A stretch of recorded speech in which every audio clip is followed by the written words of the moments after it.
Hi, welcome to The Pursuit of Truth. It is the 18th of September 2018. So I was thinking yesterday, the twins, they have their first cold, they're almost a year. They have their first, both of them at the same time, colds, and they're like, when the phlegm goes down, they struggle to breathe, and you have to pat them on the back and they're throwing up, and all horrible things. And then I was thinking today about how all these things that, they say that the children get colds 8 times a year when they're young.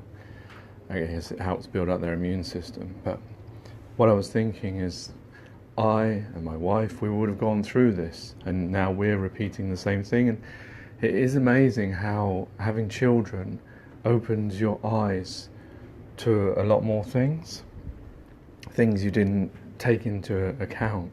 I was thinking, I said to my wife that what's happening, what we're dealing with now, would have happened to us, but we don't even remember it.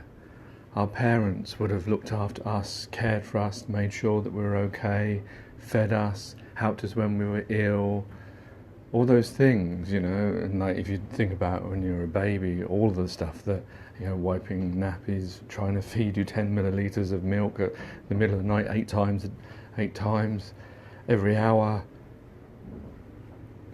All these things that we do actually take for granted.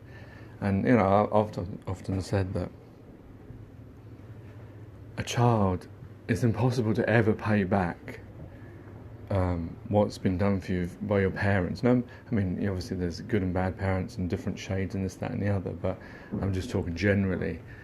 I don't think it is possible to ever repay that, because even if your parents become infirmed, like as that happens, they get ill, and you look after them, the looking after them you're doing will not be the same as a baby, a fragile baby. Even though there'd be similarities, the person probably will still have some compos mentis, some ability to help themselves a little bit. But the thing is that baby is so fragile as well. There are circumstances where it's very similar but if you think about it, a person who gets to that ill state that they're unable to look after themselves, they probably are not going to last for too long. They're not going to last for 18 years, which most children get looked after by their parents. So that's why it's difficult to repay that. Plus also they may have money themselves and this, that and the other, so they're using their collateral to look after them, and they have nurses and things and all that kind of stuff. So we do take that for granted, I think.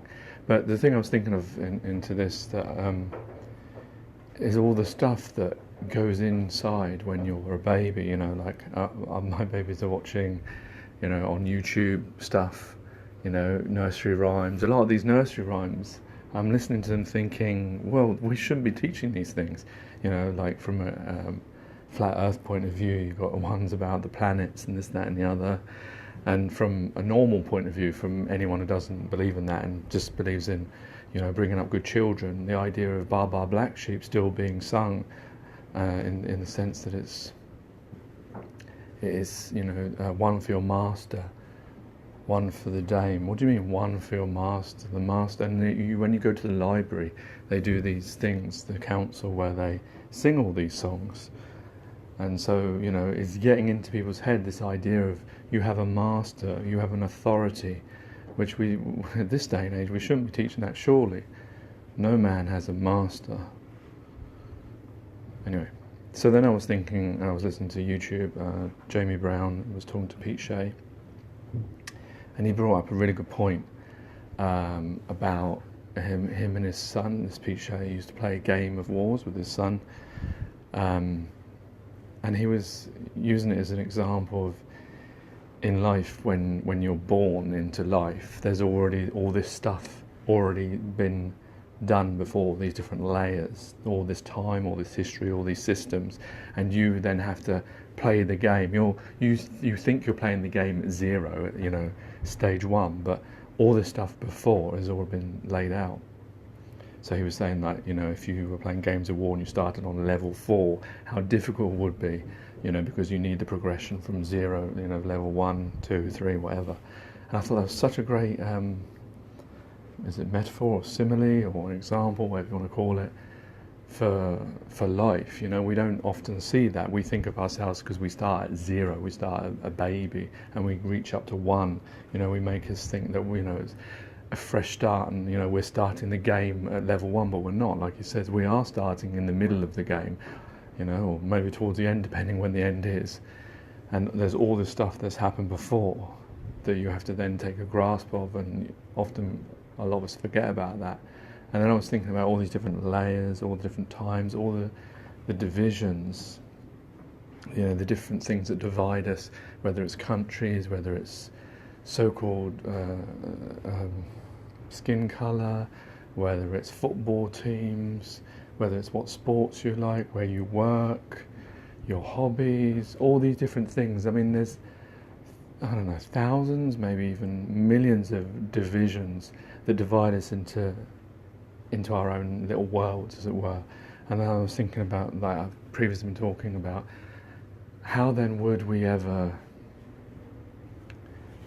why people don't want to change this existence or understand all these different layers and find a better way of living for all of us, so that all of us live better. And it's because of all these divisions, and that's why they're so important and why they're there. I mean, yeah, I guess over time they've evolved, but now in this day and age there's more divisions. I'm not all of them are negative. Some of them are negative, but a lot of them are not actually negative, but they keep you in your own little bubble. You don't want to change things because you like playing football, you like doing this, you like this. It's a distraction, I guess, as well. And then people think, well, no. It's like I heard this morning someone was talking about that they had cancer, a person had cancer, and they were going through chemotherapy, and then the other person said, oh, it's amazing what they do. And I'm thinking to myself, what do you mean it's amazing? If we didn't live this system of money, of greed, of competition, of secrets and lies and all the stuff, whether you believe in conspiracy or, but if you actually genuinely look at the system that we're living in, the way that pharmaceutical companies, the power they have, the way that, they're divided across countries, thousands of different pharmaceutical companies, thousands of different research centres, all doing their different thing, all collecting their own money, all employing their own staff. Is not great, the system that we have. If we had had a better system, I think these diseases would have been cured by now. But the fact that we waste our time, on the cog of life of, I've got to go to work and I've got to earn this money, I've got to do this. We're distracted, but like with all these divisions as well. And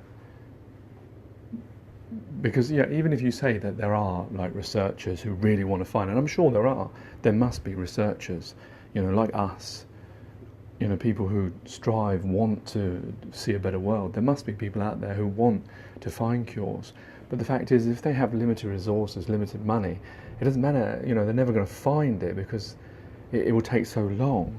But if they all work together, don't you think that would have a better chance of, if they all pooled their ideas, all countries, all, rather than having all these different things? I think that makes sense. No, to me it does. But the system that we're in at the moment, plus also you've got to look at the idea of that if there was a pharmaceutical company, and there are like a pocket of them, and they're very powerful, and do you think if they realised that they would be out of business, would they let that happen? In the way that the system that we live in, I'd worry that they would hide these things. And we all know there were inventions like the light bulb that lasts forever, that I think it was Philips that they bought the patent for that, so that it would never get released. And I'm sure that's now, they've probably backward engineered that to these fluorescent lights that last a lot longer. But that's the kind of world we live in, so it makes me worry that people are being swayed away from finding cures, you know, but finding maybe, you know, things that will, you know, like chemotherapy, it will help you, maybe not help everyone. It'll come back in 5 years, or things like with HIV drugs, where it's antiretroviral, where it's keeping, you know, the thing hidden rather than actually curing it.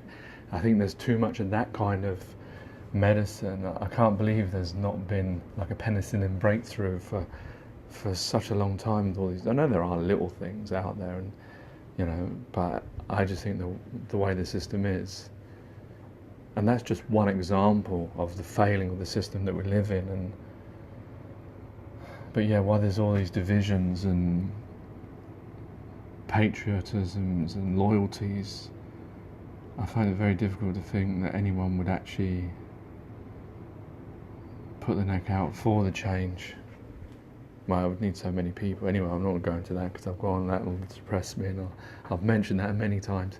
Anyway, I think that's enough for now, so I'll just bring those points to you that interested me today. Take care, take it easy, God bless, and peace.